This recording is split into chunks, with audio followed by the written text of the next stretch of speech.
লা কুওয়াতা ইল্লা বিল্লাহ, আল্লাহ ছাড়া কোনো শক্তি নাই। তাহলে কি হইলো? যা কিছু সমাজে জীব জগৎ যা দেখছি সবই তো আল্লাহর অস্তিত্ব। জয়গুরু। আজকে আগস্ট মাসের 27 তারিখ 2026 সাল। এই মুহূর্তে আমি আছি চুয়াডাঙ্গা জেলার আলমডাঙ্গা উপজেলার বেলগাছি ইউনিয়ন কেদারনগর গ্রাম, যেটা আমাদের নিজের গ্রাম, নিজের আশ্রম। গতকালকে পবিত্র ঈদে মিলাদুন্নবী উপলক্ষে আমাদের আশ্রমে মিলাদ মাহফিল ছিল।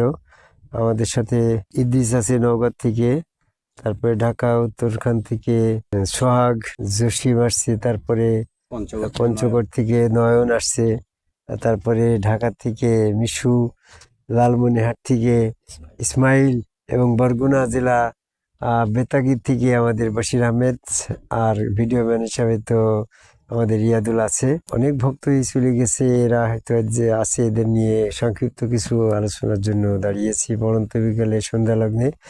একটা বিষয় হচ্ছে, নবী মুহাম্মদ সাল্লাল্লাহু আলাইহি ওয়াসাল্লাম যখন নবী হিসাবে, রসুল হিসাবে, সতর্ককারী হিসাবে আত্মপ্রকাশ ঘটল, তখন কাফেররা তাকে বিভিন্ন রকমের কটূক্তি বলল, এবং এমনটাই বলল যে সে এক স্পষ্ট জাদুকর। তথাকথিত ধর্ম পদ্ধতির বহু ইলাকে সে কি এক ইলায় পরিণত করেছে? এটা কি এটা সম্ভব? এই ধরনের মানুষটা আসলে পাগল বা এরা বিভ্রান্তি। এদের বিষয়ে আল্লাহ সূরা সাদের 1 থেকে 7 নম্বর আয়াতে এই ধরনের বর্ণনাটা দেখা যাচ্ছে। তো আমি বর্তমানের সেই প্রেক্ষাপটে আমাদের এই যে আদমকবাই সেজদাকারী সম্মুখ গুরু রসুলগণ যে বর্ষ কি যেন তোমার নাম? হৃদয়। আমাদের ময়মনসিংহ ঈশ্বরগঞ্জ থেকে হৃদয় এসেছে।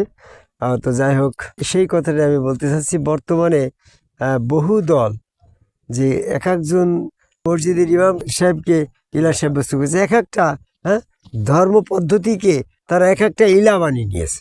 প্রকৃত লা ইলাহা ইল্লাল্লাহ এই কথাটা কখন বলা যায়?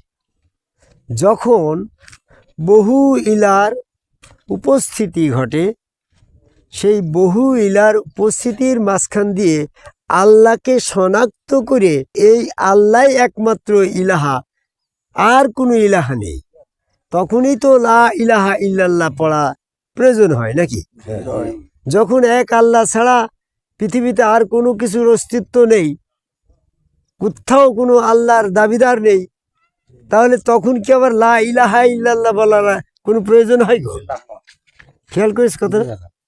যখনই বহু ইলার সমষ্টি উপস্থাপন হয়, তখন সে বহু ইলার মাঝখান থেকে একমাত্র আল্লাহকে ইলা বিশ্বাস করাটার প্রমাণস্বরূপ এই লা ইলাহা ইল্লাল্লাহ বলা লাগে, তাই তো কথাটা?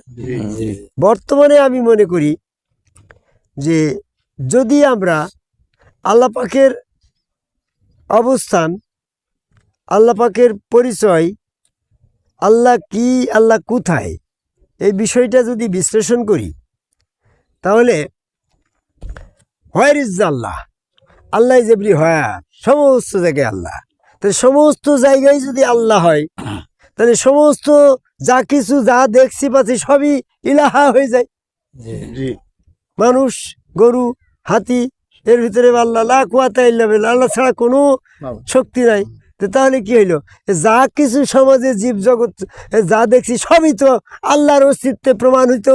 প্রত্যেকটা মানুষের ভিতরে আল্লাহ আছে না? প্রত্যেকটা গরুর ভিতরে আল্লাহ আছে না?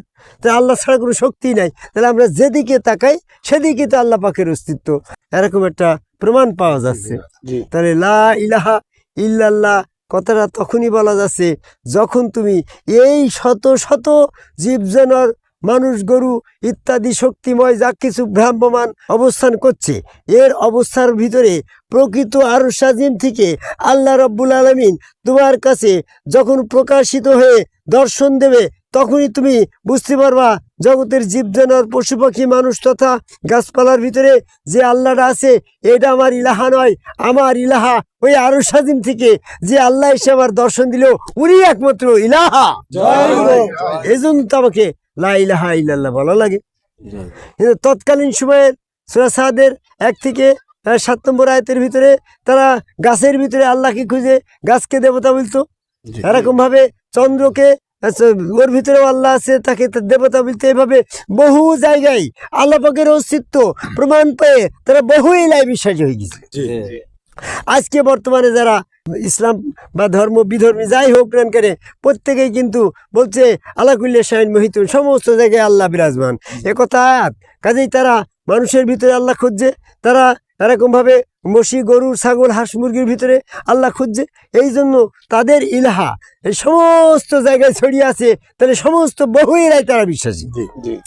আমরা চিস্তা তরিকা নিজামী শেখাই আদম কবে সেজদাকারী আশেকান ভক্তবিন্দু যখন সম্মুখ গুরু রসুলকে ঠিকানা করে ওই হাত আল্লাহর পা আল্লাহর ভিতরে স্বয়ং আল্লাহ বিশ্বাস করে যখন ওখানে সেজদা ভক্তি দিয়ে যখন সে ওইখানে আল্লাহ পাকের ঠায় ঠিকানা করে ওই রূপে আল্লাহর আশিক হইল, আর সাজিম থেকে আল্লাহ স্বয়ং তার গুরু রূপে রসুল রূপে এসে সামনে দণ্ডায়মান হয়ে সে যখন সেজদা দিল, তখন সে বলল আর পৃথিবীর কোথাও ইলাহ নেই, এই একমাত্র আমার রসুল রূপে যে আল্লাহর আমি দর্শন করলাম, ইনি একমাত্র ইলাহ, এই নিয়ে আমার আল্লাহ, লা ইলাহা ইল্লাল্লাহ। এই জায়গায় যিনি রসুল স্রোতে স্বয়ং আল্লাহকে স্বপ্নে অথবা বাস্তবে দর্শন করেছে, তার কাছে আর মসির ভিতরে যে আল্লাহ, ওইখানেও সে গুরু রূপে আল্লাহ। সমস্ত জায়গায় ফাইন্নামা তুয়াল্লু ফাসাম্মা ওয়াজুল্লাহ, তখন সে যেদিকেই তাকায় সেদিকে ওই আল্লাহ পাকের পরিচয় পায়। তার দ্বারাই লা ইলাহা ইল্লাল্লাহ পড়া সম্ভব। যারা এখনো আল্লাহ পাকের প্রকৃত আরশ সাজিমের সে মহান স্রষ্টা আল্লাহর দর্শন পায় নাই, ঠিকানা করে নাই, তার সান্নিধ্য পান নাই, তাদের পক্ষে লা ইলাহা ইল্লাল্লাহ বলার কোনো অধিকার নাই। তারা বহু ইলার সাথে জড়িয়ে আছে। তাল গাছের সাথে হাত দিলি, হ্যাঁ এখানেও আছে, মহিষীর লেজে হাত দিলি, এর ভিতরেও আল্লাহ আছে। মনসা দেবী, ওটাও একটা দেবতা। এরকমভাবে তোমার মানুষ এরকম নাই কোন জায়গায়, আল্লাহ কোনো জায়গায় তো অনুপস্থিত নাই। কাজেই এই সমস্ত বহু জায়গায় আল্লাহ পাকের অস্তিত্বে প্রমাণ করে যে বহু ইলাহা। এই বহু ইলাহা বিশ্বাসী থেকে এক আল্লাহ বিশ্বাসী হতে হলে সমস্ত বহু মানুষ না, বহু মানুষের ভিতর থেকে এই রসুলকে একটা ঠিকানা করে ওই এক রসুলে বিশ্বাসী হয়ে ওইখানে এক আল্লাহ বিশ্বাসী হলে তখনই সে বলতে পারবে লা ইলাহা ইল্লাল্লাহ।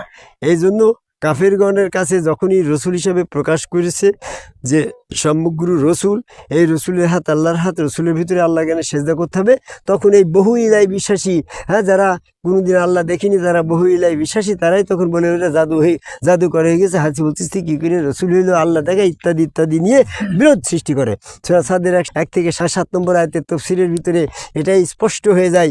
যারা প্রকৃতপক্ষে আল্লাহ পাকের রসুল উদয় হয়, তখন তার ভক্তরা ওই জায়গায় রসুল রূপে প্রকৃত আল্লাহ দর্শন পেলে তখন তারা বলে লা ইলাহা ইল্লাল্লাহ, এই ইলাহা ছাড়া, এই মোহাম্মদ সাল্লাল্লাহু আলাইহি সাল্লামের চেহারা মোবারকের ভিতরে আল্লাহ ছাড়া আর কোথাও আল্লাহ নেই।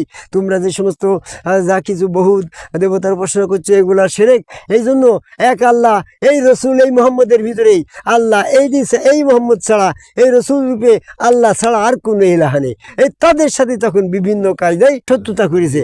আজকে যখন হাসিবুলির ভক্তবিন্দু ওই হাত আল্লাহর পা আল্লাহ চেহারার ভিতরে আল্লাহ বিশ্বাস করে যখন সেজদা ভক্তি করছে, তখন তারা বলছে এই আল্লাহ ছাড়া আর কোনো ইলাহা নেই, লা ইলাহা ইল্লাল্লাহ। ওই সমস্ত ভক্তরাই পড়তে পারে, তাদের সাথে সমস্ত দিক থেকে বিরোধ রচনা করে বলছে না এটা এমন সমন, এরা তো রসুল দাবি করছে ইত্যাদি ইত্যাদি, হ্যাঁ এরা জাদুকর, এরা সমস্ত এমন নতুন নতুন কথা বলে এরা হচ্ছে ধর্ম থেকে মানুষকে বিপদগামী করছে।